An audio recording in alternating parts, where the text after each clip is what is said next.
Hello, my name is Thomas. Welcome to British Culture. Albion Never Dies, the podcast that asks, what is Britishness? Well, Shakespeare definitely is a very, very British, or perhaps I should say English, institution, and he's famous all over the world.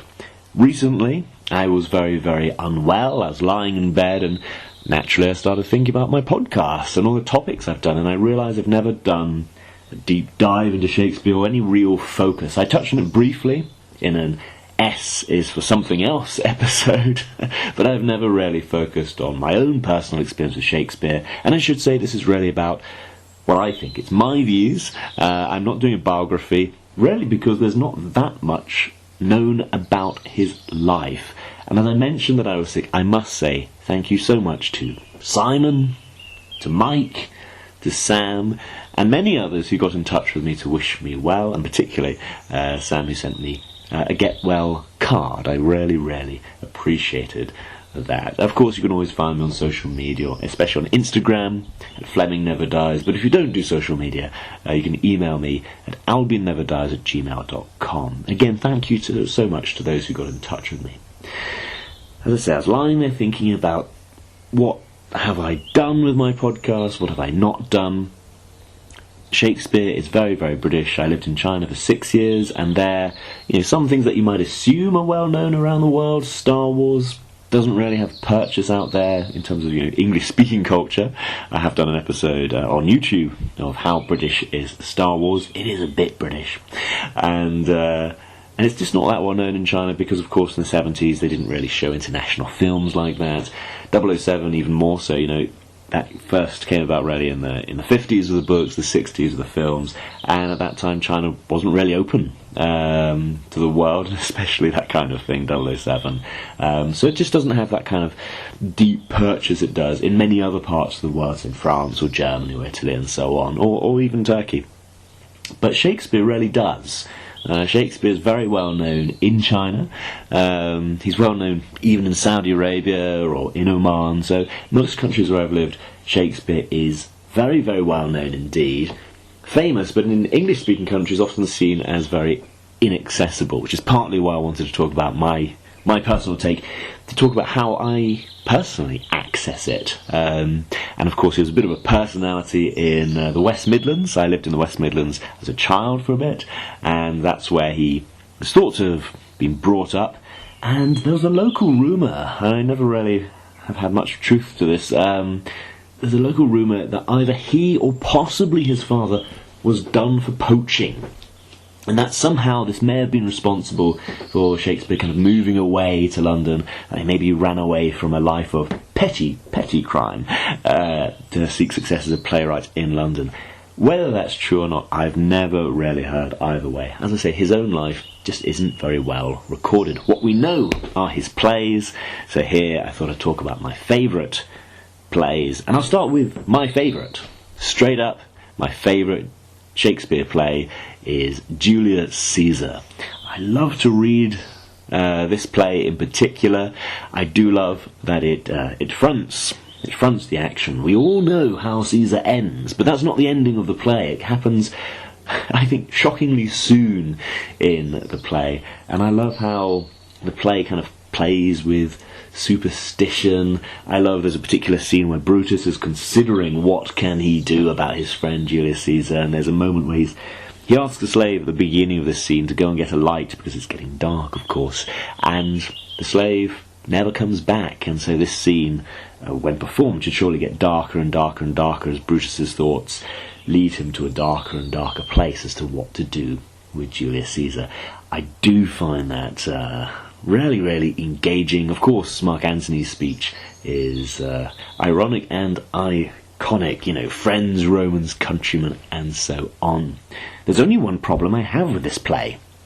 My problem is that I've never come across a really, really good version of it. Most Shakespeare things have some kind of film or a famous, maybe even a theatre run that's famous, or a radio version. And I've gone through a few kind of teleplays of this, radio versions. There's an old film version of this, but so there are a few reimaginings of it, but I don't think I've seen a really, really good straight version of it. So I gave my contact details earlier, Fleming Never Dies on Instagram, or albionneverdies@gmail.com. You can contact me if you think I've missed something, but I don't think I've ever seen a really good, kind of straightforward classical performance of this.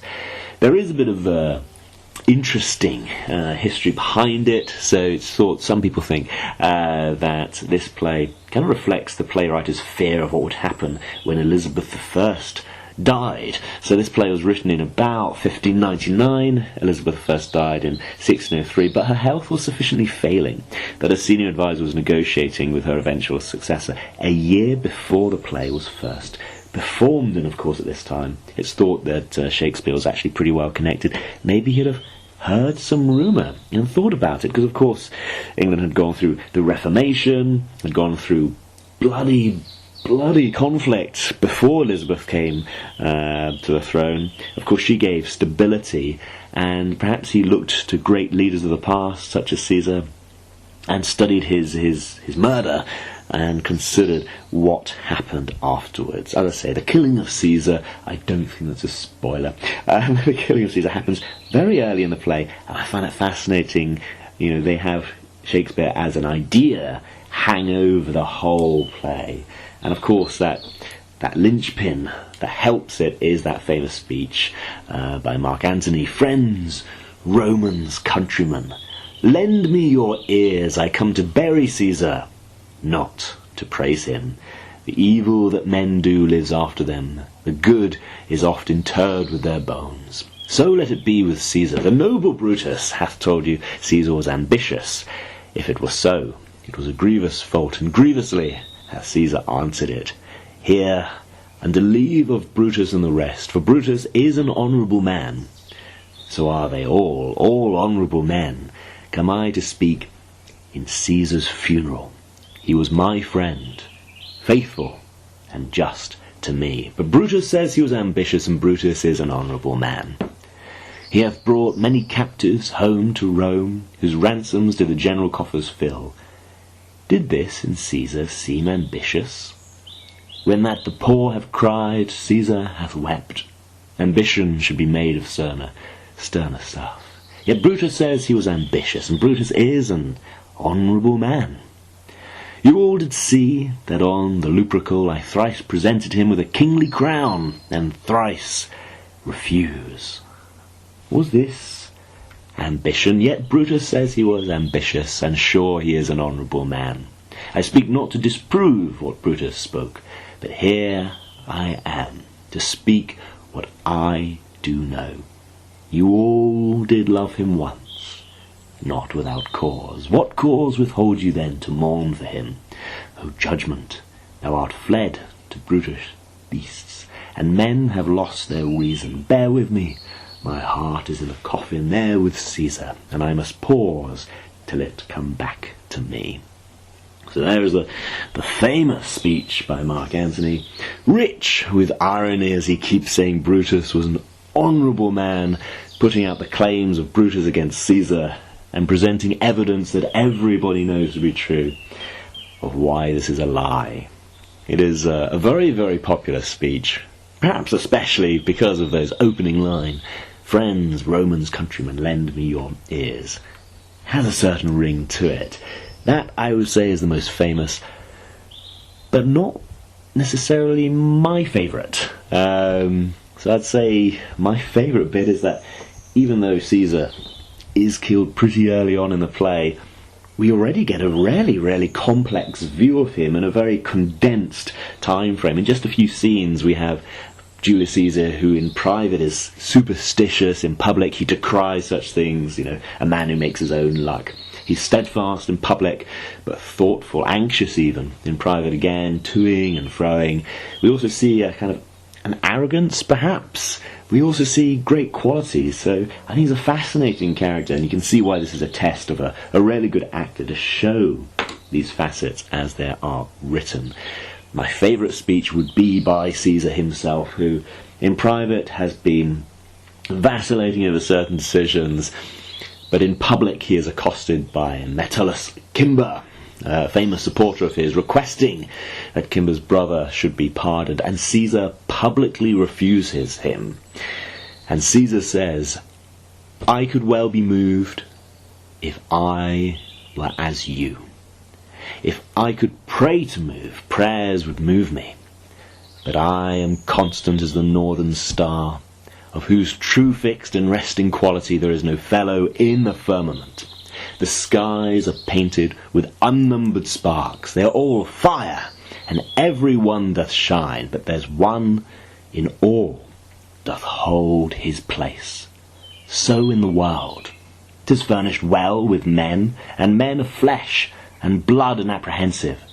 Yet in the number I do know but one that unassailable holds on his rank, unshaked of motion, and that I am he. Let me show it even in this, that I was constant Kimber should be banished, and constant do remain, to keep him so."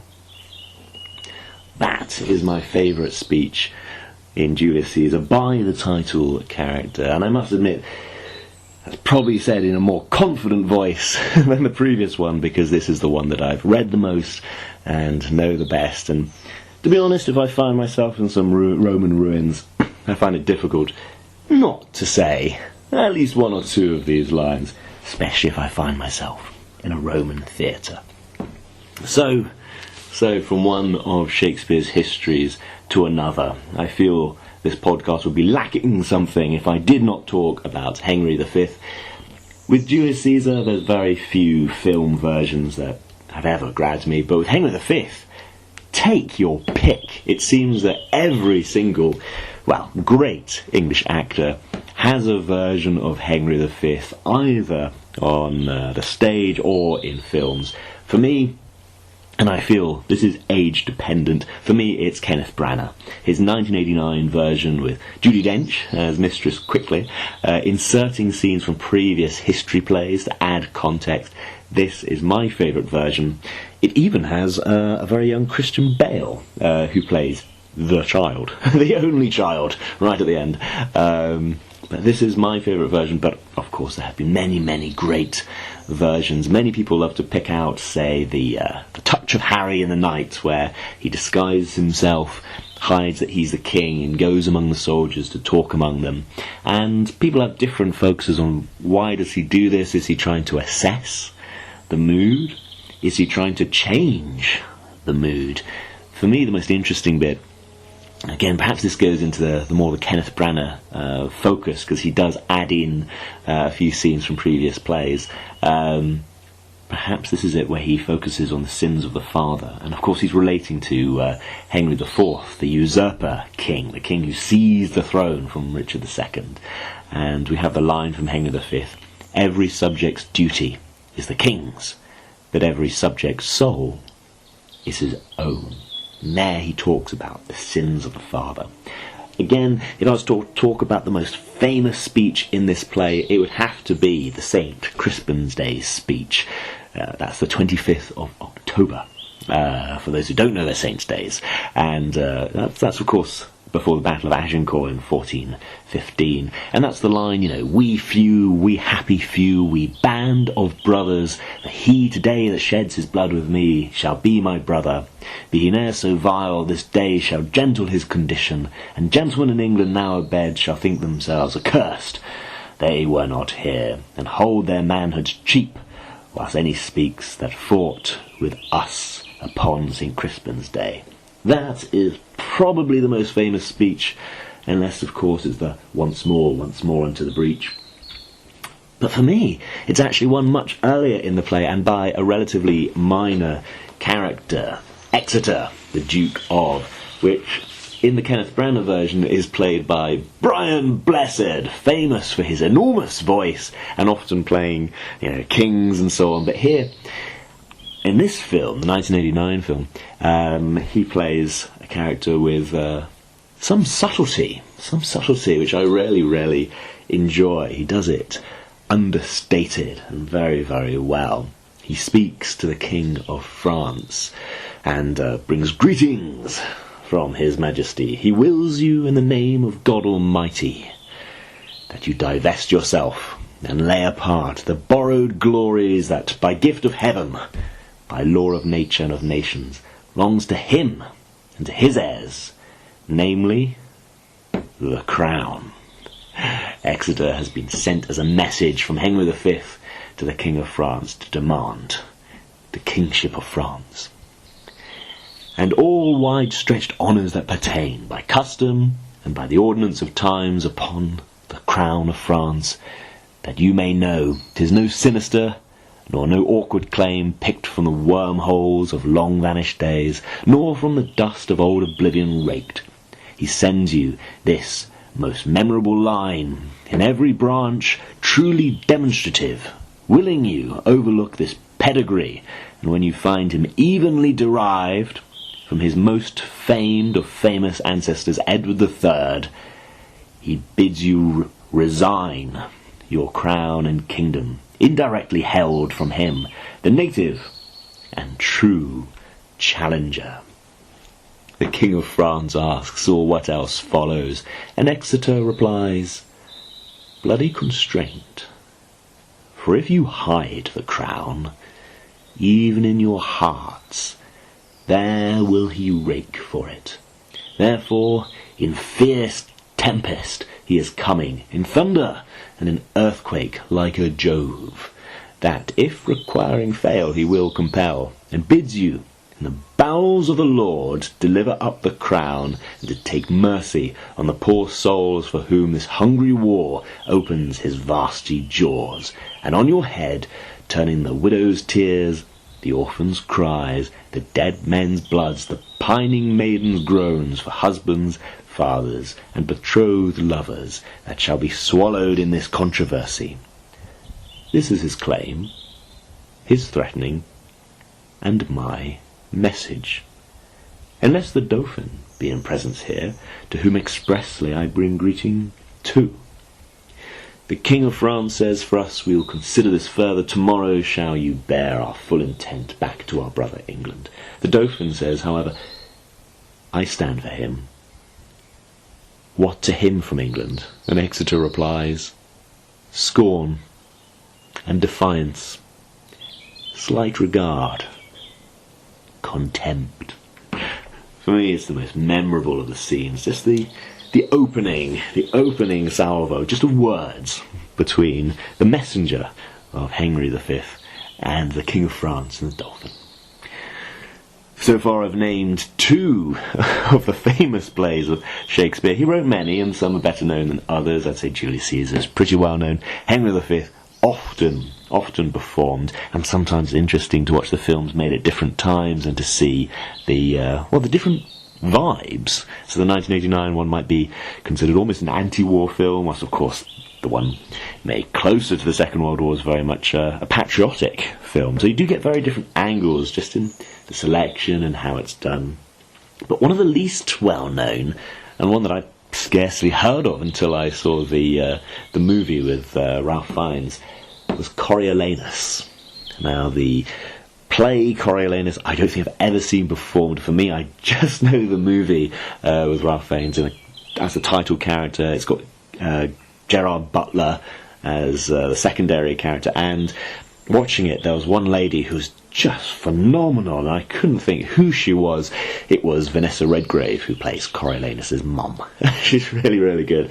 And there's Brian Cox as Menenius, who's an interesting character, kind of a politician, hard to trust, some good intentions, not all. And it was Fiennes directing himself. Now, Kenneth Branagh directed himself in Henry V, and I thought was very, very good in how he brought out the strengths of other actors, such as, Judi Dench, and as I've already mentioned, Brian Blessed. But he has a fantastic cast, and he brings them all out.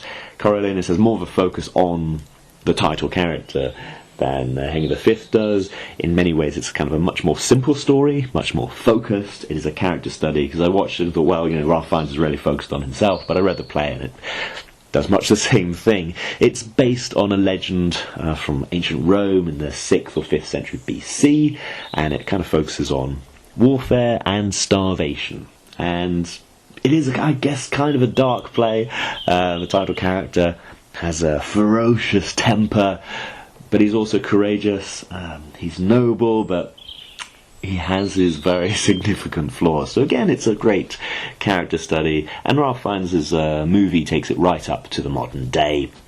It's set in a contemporary kind of a Balkan setting. It was filmed in Serbia and Montenegro. It kind of has a vibe of maybe the Yugoslav wars in the 1990s. It's very Balkans, but for me that kind of fits the story. And again, it's the anger of the title character, who is doubtless courageous himself and cannot stand the lack of courage in his own soldiers when they get beaten back by the enemy, and he cries at them, "You souls of geese that bear the shapes of men, how have you run from slaves that apes would beat? Pluto and hell, all hurt behind, backs red and faces pale with flight and agued fear. Mend and charge home, or by the fires of heaven I'll leave the foe and make my wars on you."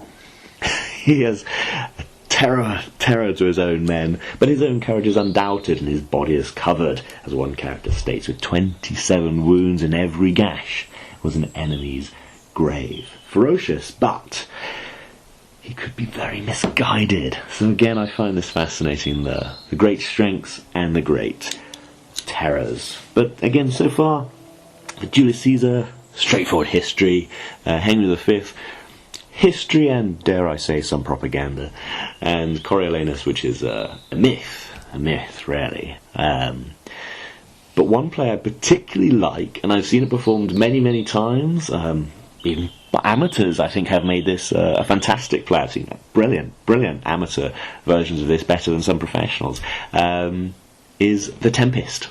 Tempest is a very, very different. There's quite a few Shakespeare plays which are, there's a shipwreck, people get muddled up, and then they all get together again, and this fits that model. There's only so many plots, I think, in Shakespeare. Characters are fascinating, but the plots are either history or, well, like this. One of the really good versions out there, currently on YouTube, I don't know if it should be there, is Shakespeare the Animated Tales, and this was a series of 30-minute animated TV adaptations of 12 Shakespeare plays. Now, it was originally commissioned by a Welsh language channel in association with BBC Two, and now it later had a subsequent VHS or DVD home release, so I've seen it on that. As I say, currently it's on YouTube.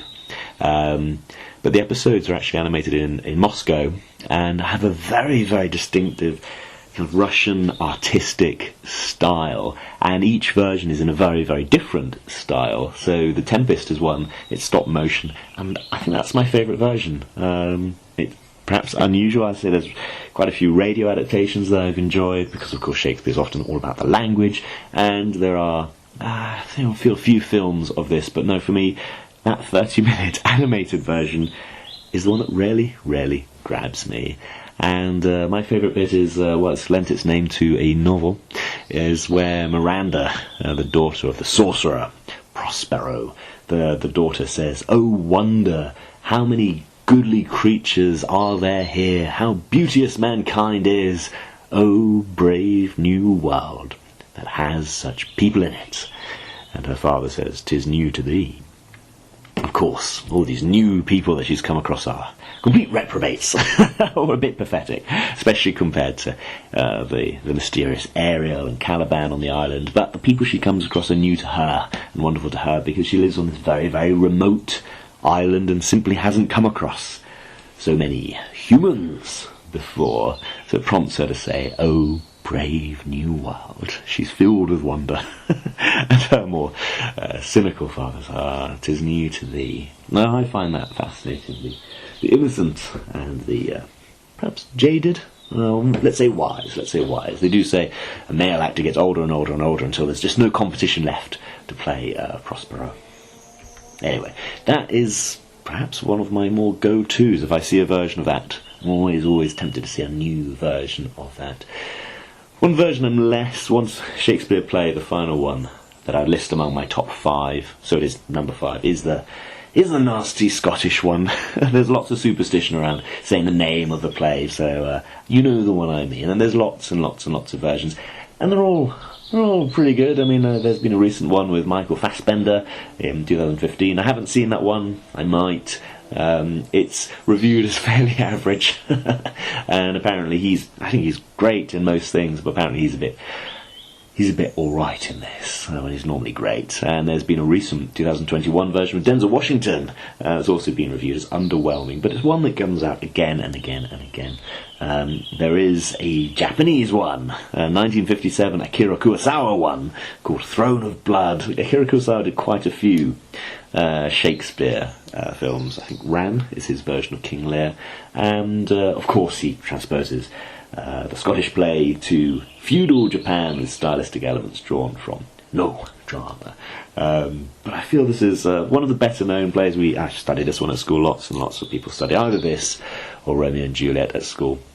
Allegedly, because these are the two short plays, they're relatively straightforward. Now, for me, the most interesting thing is that Banquo, kind of Macbeth's number 2, Banquo is pretty innocent in all this, and we see him at the beginning of the play. The witches come along, and Banquo says, if you can look into the seeds of time and say which grain will grow and which will not, speak to me, who neither beg nor fear your favours nor your hate. And the witches hail him and say, lesser than Macbeth and greater, not so happy and much happier, thou shalt get kings, though thou be none. Of course, get in this instance mean that he will father kings, because this play was written in 1606. King James has become King of England. He became King of England in 1603, and of course he was King of Scotland from 1567. So Shakespeare read histories of the Stuart family. King James was from the House of Stuart, and it was said that they were descended from Banquo. And it is also said in some history, Holinshed's Chronicles, a history of Britain, published in 1587. In the Chronicles it said that Banquo is an accomplice to Macbeth in the murder of King Duncan, not a loyal subject of the king who's seen as an enemy. But of course, 1603 with a new king, and with Britain having a very, very bloody history in terms of civil conflict in relatively recent memory, it was politic to write that Banquo is totally innocent. He is the ancestor of the king, so therefore he is the man who resists evil. And it works dramatically, of course, Banquo being a foil to the ambitious, murderous Macbeth. I think it works very, very well. Interesting for the historical angle, and I think interesting for the dramatic angle. So those are my top 5. Top 5 Shakespeare's: Julius Caesar, Henry V, Coriolanus, The Tempest, and the nasty Scottish one. I do still enjoy it. I suppose I could reference the also Ran's Romeo and Juliet. There's loads and loads of versions, including Baz Luhrmann's Romeo plus Juliet, with Leonardo DiCaprio in the lead. That was quite a fun version. But there's been loads and loads of versions, even a Kung Fu version, Romeo Must Die. There's also Hamlet, a very good test of a leading actor, just not quite to my personal taste, but interesting. And some people do describe it as just a bunch of famous quotes strung together, because so many of those speeches are so striking. As I say, it's just not my personal taste. And of course there's no shortage of tragedies. I'm not sure if I've ever quite made it through King Lear. Perhaps unsurprising if you listen to my other episodes that it's not quite my taste. But many of these I've seen as the kind of the BBC play or teleplay version. So there was a series from 1978 to 1985, which of course were repeated on BBC Two and again VHS DVD versions, that absolutely fitted with the BBC mission: inform, educate, entertain. So these are the values of John Reith when he laid the foundations of the BBC in 1922, and I think these BBC versions of the Shakespeare plays are fantastic examples. And also it's wonderful to watch these if you're into celebrity spotting, because almost everyone at the time was either very, very famous or was about to be. And as I say, Shakespeare is wonderful for his characters. I think that tends to attract the best actors. One person messaged me and said, why do we still do Shakespeare? Surely in this day and age we should learn to get over it. But I think in terms of character studies, Very, very difficult to do better than Shakespeare. So these are my top 5. Let me know which versions you enjoy and which plays you enjoy. It's not written to be read, which is how I normally enjoy it. It is written to be performed, and there are great versions of it. So tell me your favourite versions. As I say, you can message me on Instagram, Fleming Never Dies, or just email albionneverdies@gmail.com. Thank you very much for listening. Have a great week. Goodbye.